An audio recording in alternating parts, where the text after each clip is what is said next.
E aí, pessoal, tudo bem com vocês? Hoje eu vou trazer as informações do relatório gerencial do HGLG11, que tem várias informações importantes, tem toda a retrospectiva que a gestão fez em 2022, tem também perspectivas aí para o ano de 2023.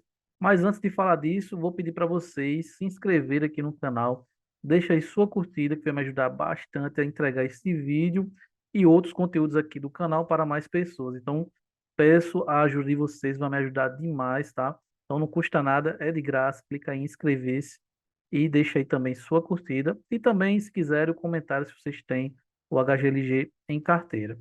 Então, dados os avisos, vamos aqui para as informações. Esse vídeo vai ficar um pouquinho longo, tá, pessoal? Então, se vocês sentirem que está um pouco lento, vocês aumentem a velocidade aí no YouTube, tá? Estou aqui com o relatório do CSHG Logística de dezembro de 2022, o nosso HGLG, e preparei esse resuminho para vocês aqui. O valor de cota do mercado, quando eles fizeram esse relatório, estava em 164,50, mas hoje está custando 162,32. Esse dividend yield de 16% corresponde aos R$ 2,20 que eles estão pagando, tá? Do rendimento de dezembro, que vai ser pago agora em janeiro, por isso que está 16%. Com o valor normal de 1,10, ele fica com 8,1% ao ano. A cota patrimonial do HGLG está 154,03, teve uma avaliação positiva do seu portfólio, já falado em outros vídeos aí do canal. O valor do mercado do fundo hoje está em 3,9 bilhões, 334 mil cotistas, tá? Um número bastante elevado aí de cotistas. Vacância física, 13,8. Vacância financeira, 11,4, né? A vacância física devido aí ao galpão 200, né? O G200, que entra no portfólio do fundo, mas ainda está em fase de finalização, né? Da parte burocrática, para poder ser locado aí e entrar até mais rendimentos para o fundo. Comentário do gestor, né? Eles falam aqui, né? Que em dezembro de 2022 o fundo apurou, né? Uma receita de 81 centavos por cota, o resultado de 16,5 milhões ou 71 centavos por cota. O fundo ainda possui R$ 1,08 por cota de saldo de resultado acumulado em períodos anteriores, o qual o valor considera toda a existência do fundo, ou seja, seria aquele 5%, né, que o fundo não é obrigado a distribuir, ele distribui se quiser. Então, esse recurso aí, ele pode ser usado para amortizar alguma dívida, para algum retrofit, para alguma obra pequena, ou até para distribuir para os seus cotistas. Vejo esse valor de reserva um valor saudável para se guardar para eventuais contratempos aí do decorrer do tempo. Eles colocam, né? Costumamos adotar para os nossos FIIs uma política de linearidade nos rendimentos, com o objetivo de pagar a melhor renda recorrente prevista, com base nos meses de janeiro a maio e julho a novembro. E, com isso, ajudar o investidor a ter maior previsibilidade dos seus rendimentos. De fato, os fundos da CSHG, né, eles têm essa política, e até eu acho que é até bem legal, né, de se fazer essa linearidade, que a gente já tem uma previsão do que a gente vai receber nos próximos meses, né? Geralmente eles pegam ali do semestre e ficam mantendo esse rendimento. Quando chega no final, aí eles fazem outro guidance de rendimentos, né? Ou para cima ou para baixo, que a gente já sabe o que é que vai se receber. Então fiz questão de frisar essa política que eles têm de distribuição. Aí eles falam aqui, né? Tem uma tabelinha aqui do lado, que é bem interessante. No ano de 2021 e 2022, eles colocam que teve um rendimento médio de R$ 1,13 em 2021, em 2022 R$ 1,38. E também a vacância física, né, que subiu de 7,2 para 3,8, mas eu expliquei a vocês que foi pela questão do G200, tá? Eles falam também, né, eles colocam aqui comentários macro aí da economia externa e interna, eu vou falar da parte interna. A externa é aquela questão da guerra, né, de Ucrânia e Rússia, a parte das ondas lá do Ômicron, né, que foi logo no começo do ano passado. Então, passando aqui para o Brasil, né, assistimos uma das mais polarizadas eleições no Brasil, culminando em um cenário político local bastante agitado.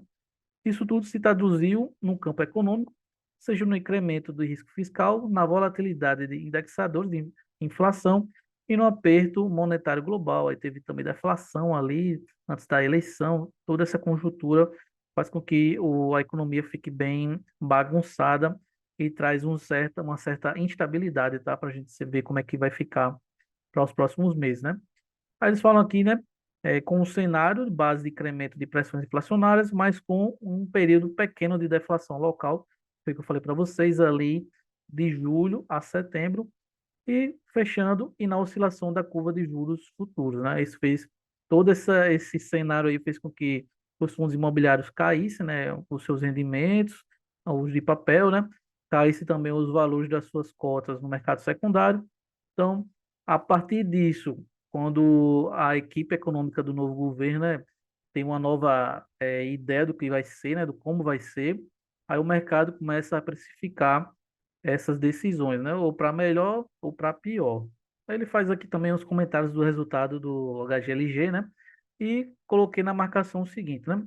O resultado veio acompanhado de alguns marcos importantes durante o ano, ou seja, 2022, com 5 questões aqui. A primeira, né? Destaque para o trabalho feito no HGLG Ribeirão Preto, que teve como resultado a locação por duas empresas de ótima qualidade e pelo valor de locação 63% maior do que o praticado anteriormente nas mesmas áreas. Muito bom essa negociação aí e mostra o trabalho da gestão, né? Também o desinvestimento do Cone G4, que foi o primeiro ciclo completo, né, de desenvolvimento imobiliário do fundo, vale salientar disso, né, eles fizeram tudo, a aquisição do terreno, a idealização, a aprovação do projeto, o orçamento, a execução da obra, a alocação do imóvel e, por fim, eles venderam esse imóvel, né? E a operação teve uma taxa interna de retorno anualizada de 44,6%, gerará um lucro de aproximadamente 31,8 milhões aos seus cotistas. A conclusão do desenvolvimento do galpão G200, HGLG Itupeva 2, com aproximadamente 90 mil metros quadrados de ABL. Quinto, aliás, o quarto, o investimento dos imóveis BTS Meli e Parque Torino. E o quinto e último aqui, a oitava emissão de cotas do fundo, que captou um total de 334 milhões. Aí, planos para 2023, a visão, né, do time de gestão para o fundo é manter o foco em continuar a melhorar a exploração dos imóveis, especialmente em termos de valores de locação, estão fazendo muito bem isso. A atuação em desenvolvimentos que aumentem o potencial de renda do fundo a médio prazo, reciclagem de ativos já maduros do portfólio. Isso pode se fazer com que melhore na qualidade dos seus ativos. Tem alguns ativos lá de classe B e C. Então, o fundo fazendo essa reciclagem pode fazer com que a sua carteira fique mais qualificada aí. Quarto, manter caixa e, havendo um aumento de mercado, eventualmente captar recursos para investir em oportunidades de aquisição que estejam disponíveis no mercado. Na parte de aquisições, né, o Tectal em fato relevante, né, de 23 de dezembro, aí por meio da qual eles concluíram a aquisição da fração ideal de 10% das unidades número 5, 21 e 30, todas localizadas no condomínio logístico denominado Tectal. O fundo tinha 90%, comprou esses 10% e agora tem os 100% do imóvel. O imóvel está localizado lá em Hortolândia, no estado de São Paulo, né, as unidades. Aí tais unidades já integram o portfólio do fundo na proporção de 90% desde o dia 30 de março de 2011. Aí o valor da aquisição, correspondente aos outros 10%, será, né, no valor de 2,3 milhões, né, aproximadamente aqui. O fundo não desembolsou ao vendedor qualquer valor no momento da escritura, sendo que o pagamento do preço ocorrerá da seguinte forma, né, são duas parcelas aqui, a primeira em 1,182 milhões e a outra também do mesmo valor, que seria a segunda parcela, né? Ambas aqui na primeiro 15 dias a partir da data em que o vendedor comprovar precedeu a determinadas medidas formais relacionadas ao registro imobiliário das unidades, e o outro aqui também é questão de visualização de matrícula, cadastro municipal, seria a parte burocrática da coisa aí. Eles colocam, né, que o fundo passará, né, passa a deter 100% das unidades que se encontram parcialmente locadas, e esse valor teve uma adição de 15 mil, né, nos aluguéis, equivale a aproximadamente 0,0006 por cota, ou seja, quase nada. E o comentário da gestão, né? Na visão do time de gestão, essa aquisição foi pouco relevante frente ao tamanho do portfólio, e realmente. Aí, no entanto, ela é importante para o fundo, detenha integralmente o controle comercial e estratégico das unidades. Olha a visão da gestão, tá, gente? Uma vez que o Tectal é um imóvel desafiador, sim comparado aos demais imóveis que integram a carteira do fundo. A aquisição de 100% do ativo facilitará a tomada de decisão e administração do Tectal.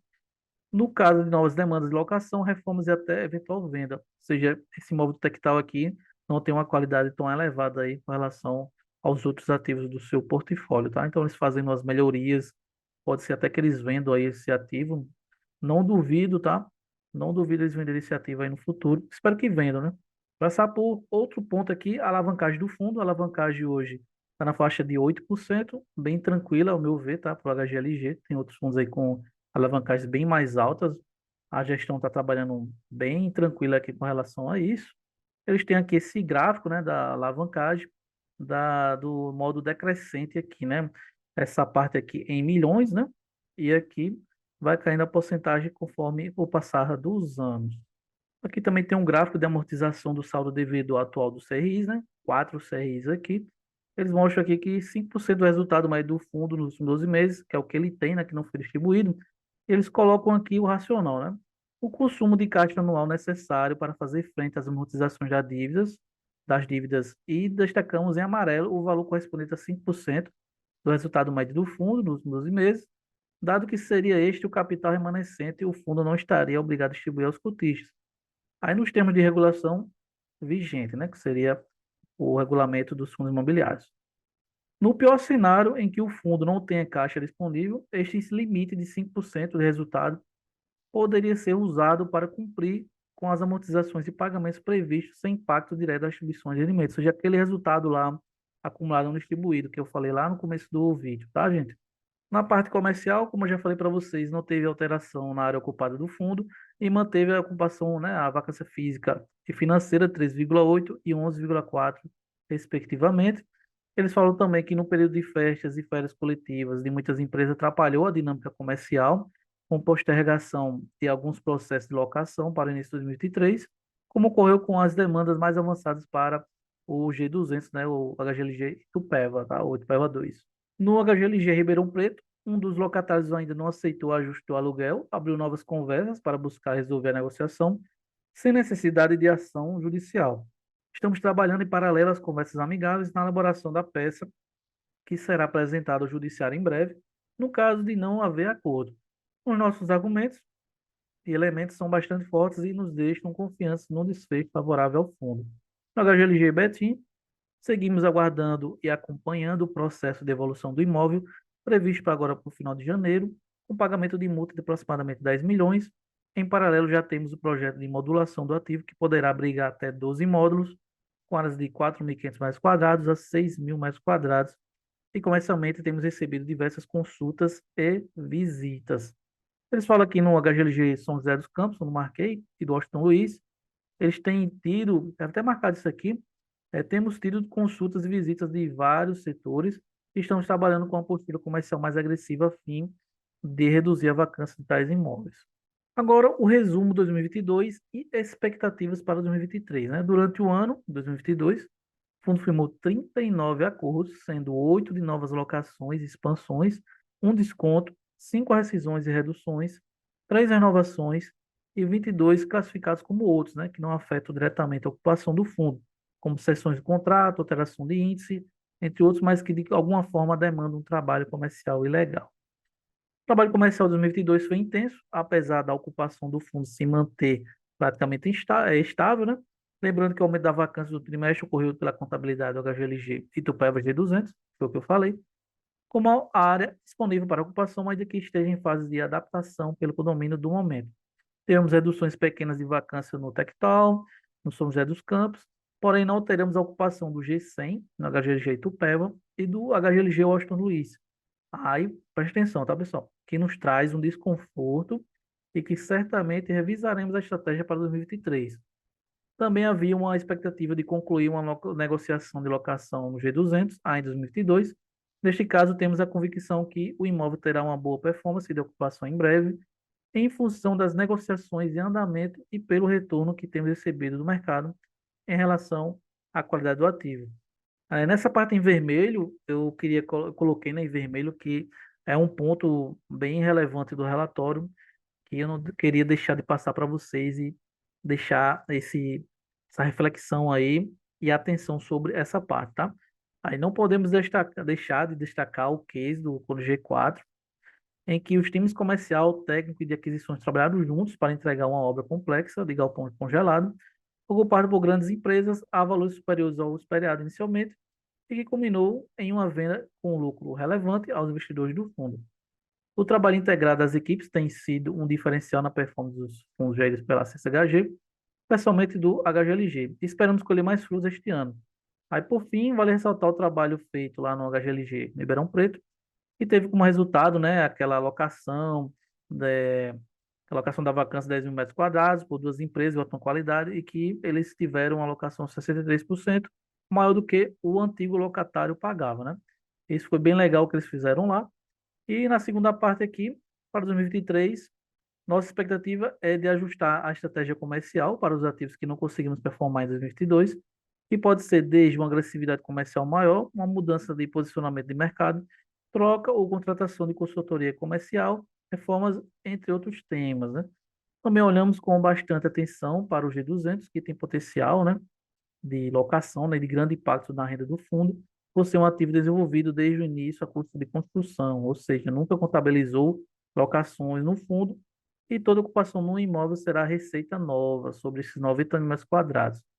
Aí, por outro lado, né, o HGLG Betim voltará novamente à condição de vacância, situação já experimentada em 2021, com a saída da Walmart, e foi absorvida rapidamente pelas lojas americanas. Aí, quando analisamos a situação de mercado do momento, entendemos ser um desafio maior para o ativo, que apesar de estar em um mercado com baixa taxa de vacância, que seria 6,3%, já vemos um movimento de acomodação pelos grandes tomadores de espaço nos últimos 2 anos, com devoluções de espaços por diversos locatários do segmento de varejo online, o e-commerce. Por isso, acreditamos que a modulação do galpão será mais vantajosa para a sua ocupação, feita então em áreas menores. Essa questão, pessoal, seria mais o ciclo imobiliário, tá? No caso, o ciclo imobiliário do logístico, que passa, né, todo o ciclo imobiliário de todos, de shopping, de lajes, lojista, isso ocorre em alguma hora, tá? Eles têm uma alta procura, depois estabiliza, depois há uma defasagem de procura, né, de vacância, né, vai aumentar essa vacância, depois volta ao ciclo novamente de construções de novos galpões e fica nesse ciclo aí. Então, a gestão já está vendo que está havendo, né, devoluções de vários inquilinos aí da parte do e-commerce, né, com relação também à crise, alta de juros aqui no país, nessa parte toda econômica, a diminuição daquela margem toda que teve além de 2020, né, e 2021, que foi onde teve o alto crescimento aí de algumas grandes varejistas, né, Magazine Luiza, Via Varejo, Mercado Livre, né, entre outros.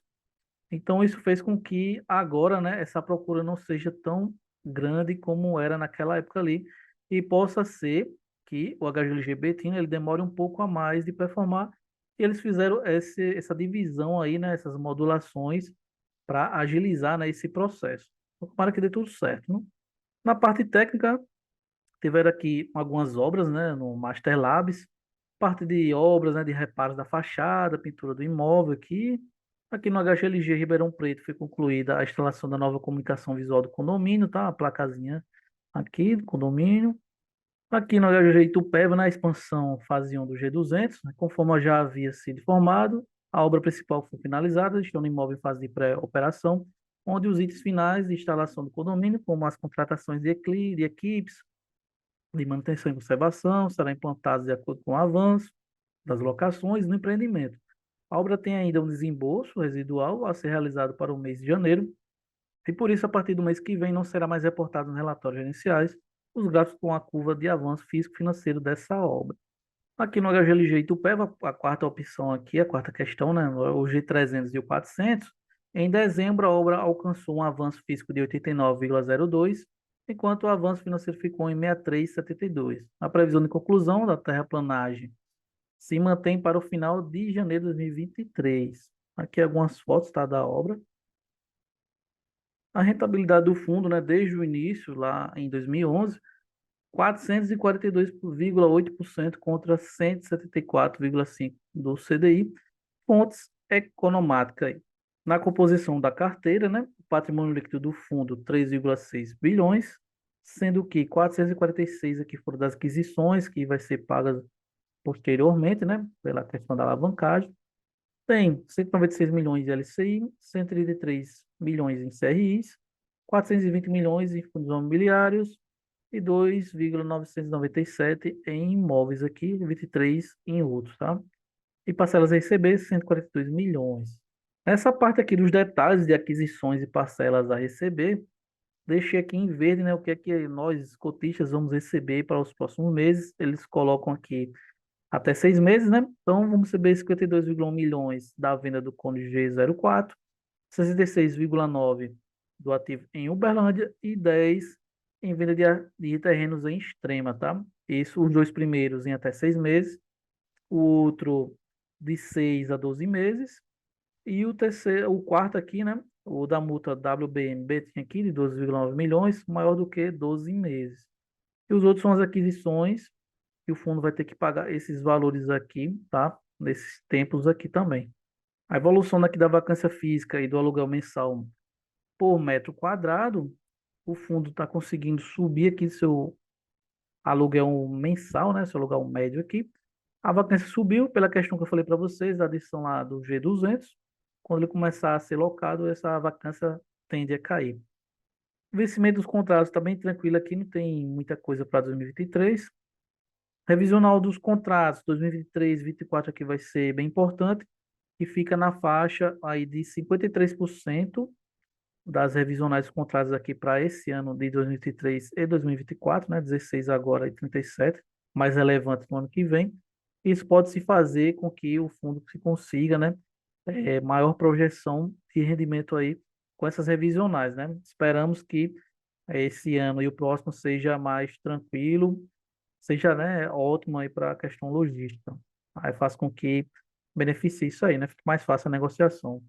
Mês de reajuste, os reajustes aqui dos aluguéis do fundo, 24%, aliás, 25% agora em janeiro, sendo que 24% pelo IPCA e aqui IGPM 1%, tá? Em mês de janeiro, aqui conforme passando os meses, vocês dão uma conferida também, que dá para se acompanhar como é que funciona, tá?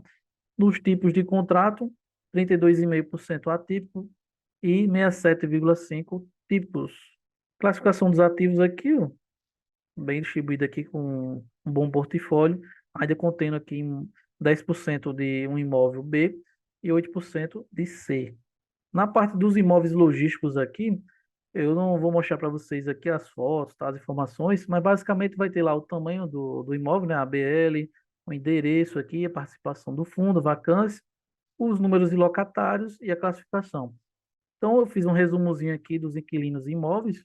O fundo tem 20 imóveis com 80 inquilinos, tá? Distribuídos aí nesses imóveis, um fundo bem diversificado, com bastante ativo e também bastante inquilino. E é isso, pessoal. Esse foi o relatório aí extenso aí do HGLG, tá? Mas também muita informação que a gente tem que saber, né, dele. Mostrou a toda a retrospectiva aí de 2022, perspectivas aí do futuro do fundo, né, para 2023. Então dá para a gente ter uma real noção de como está funcionando o fundo, né, a gestão bem transparente, passando aí todas as informações que a gente precisa saber, beleza? Se vocês gostaram desse vídeo, se inscrevam, deixa aí sua curtida, deixa aí no comentário que é que vocês acharam, beleza? Valeu, gente. Tchau, tchau.